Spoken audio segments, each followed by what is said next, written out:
నేను రియలైజ్ అయిన ఒక ఇంట్రెస్టింగ్ విషయం ఏంటంటే భక్తి చేయడం ఇన్ ద సెన్స్ భక్తిలో ఉన్నాము, భక్తి ప్రాక్టీస్ చేస్తున్నాము అనేది చాలా కష్టం.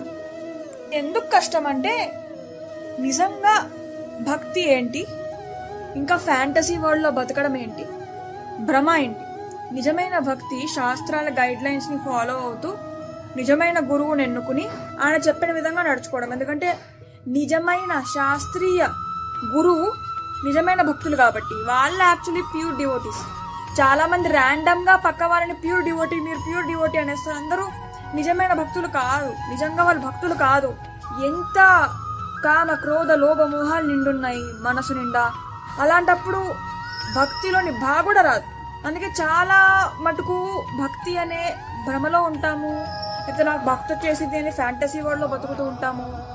కానీ నిజంగా దాని నుంచి బయటకు వచ్చి నిజంగా మన స్థితి ఏంటి, మనం ఎంత పడిపోయిన స్థితిలో ఉన్నాము, మనం ఎంత బాగవ్వాలి ఇంకా అని నిజంగా నిజమైన భక్తిని సాధించడం కోసం గురువు చెప్పిన మార్గంలో నడుస్తూ శాస్త్రీయంగా నడుస్తూ ఉండాలి. నిరుత్సాహపడకూడదు. ఎందుకంటే మా గురుగారు ఎప్పుడు చెప్తారు, మనం ఎప్పుడు భగవంతుడిని మెప్పించడానికి ప్రయత్నం చేస్తూనే ఉండాలి, మనం ఎప్పుడు ఓటమి ఒప్పుకోకూడదు.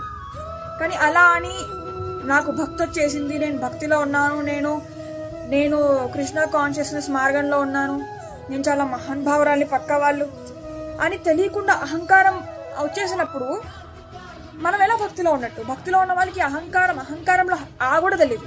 చాలా రియల్గా మనసులో ఒకటి పెట్టుకుని బయటకి నమస్తే అండి హరే కృష్ణ హరి బోల్ అలా కాదు. మనస్సు నుంచి వాళ్ళకి హ్యూమిలిటీ ఉంటుంది. మనస్ఫూర్తిగా వాళ్ళకి అరిషడ్ వర్గాలు అనేవి తొలుగుతూ ఉంటాయి.